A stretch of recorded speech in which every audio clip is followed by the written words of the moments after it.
Hello दोस्तों यदि आप इलाहाबाद विश्वविद्यालय से पीजी करना चाहते हैं तो ये वीडियो आपके लिए है। जी हाँ, आज हम बात करेंगे इलाहाबाद विश्वविद्यालय के पीजी सिलेबस के बारे में। दोस्तों, सर्वप्रथम हम इतिहास के सिलेबस के बारे में बात कर लेते हैं। दोस्तों, इलाहाबाद विश्वविद्यालय में इतिहास के 2 डिपार्टमेंट हैं। पहला modern and medieval history department, दूसरा एंशिएंट हिस्ट्री डिपार्टमेंट। तो दोस्तों, सबसे पहले हम मॉडर्न एंड मिडीवल हिस्ट्री के सिलेबस के बारे में बात करते हैं। यह सिलेबस 5 भागों में बांटा गया है। इन 5 में से 2 सब्जेक्ट या 2 पार्ट आपको अनिवार्य है करने को, तथा बाकी के 3 के लिए टोटल 6 सब्जेक्ट दिए होते हैं, जिसमें से आपको 3 चूज करना होता है। जी हाँ दोस्तों, first development of historiography in non Indian context, दूसरा है हिस्ट्री ऑफ कंटेम्प्रेरी वर्ल्ड। ये दोनों अनिवार्य रहते हैं। इसके बाद थर्ड है हिस्ट्री ऑफ मॉडर्न यूरोप या इमरजेंस ऑफ वेस्टर्न वर्ल्ड, दोनों में से एक लेना है आपको।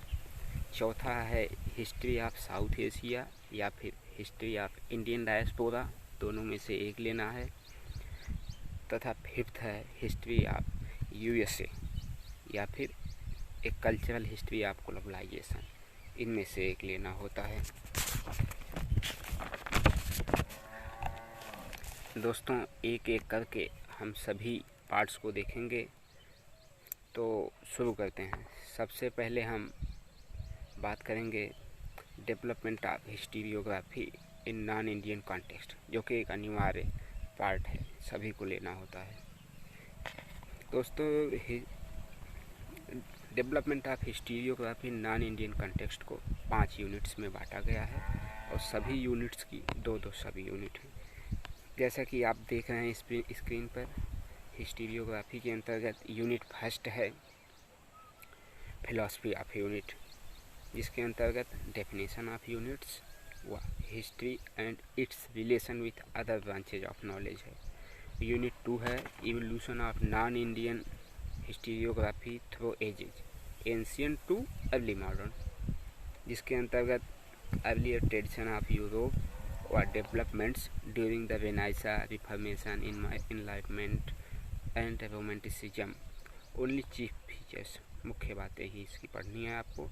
यूनिट थर्ड है evolution of European historiography through ages, इसके अंतर्गत पॉजिटिविस्ट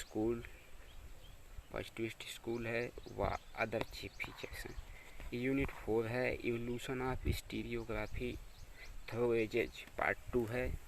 पार्ट 2 के अंतर्गत Karl Marx and historical mercantilism की बात की जाएगी तथा एंटोनियो ग्राम्शी और हेजेमोनी एंड कार्ल मार्क्स की बात की जाएगी। दोस्तों, यूनिट 5 के अंतर्गत evolution of European historiography through ages part 3 है। इसके अंतर्गत Annales schools the early phase and Marc Bloch तथा Annales school later phase and feature की बात की जाएगी। दोस्तों, दूसरा अनिवार्य सब्जेक्ट है हिस्ट्री ऑफ कंटेम्प्रेरी वर्ल्ड, जिसके अंतर्गत भी 5 यूनिट्स हैं। Unit first end of first world war, peace treaties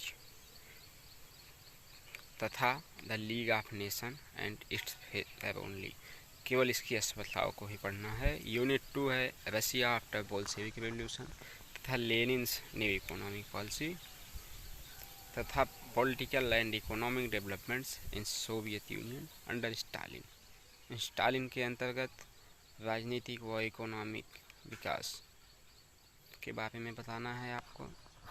इसके बाद यूनिट 3 है rise of dictatorship in Europe with special reference to Germany and Italy. Italy और जर्मनी को स्पेशल रेफरेंस देते हुए बताना है तथा neutrality of great powers and the outbreak of second world war. Unit 4 है Japan, assertion of militarism and imperialism तथा China communist conflict, the development of communist China तो दोस्तों last unit 5th, the end of second world war, peace टीच। उसके बाद cold war from beginning to 1962 पढ़ना है। Beginning लगभग 1945 से लेके 1962 तक कोल्ड वार पढ़ना है। बाकी बचे 3 पार्ट्स नेक्स्ट वीडियो में।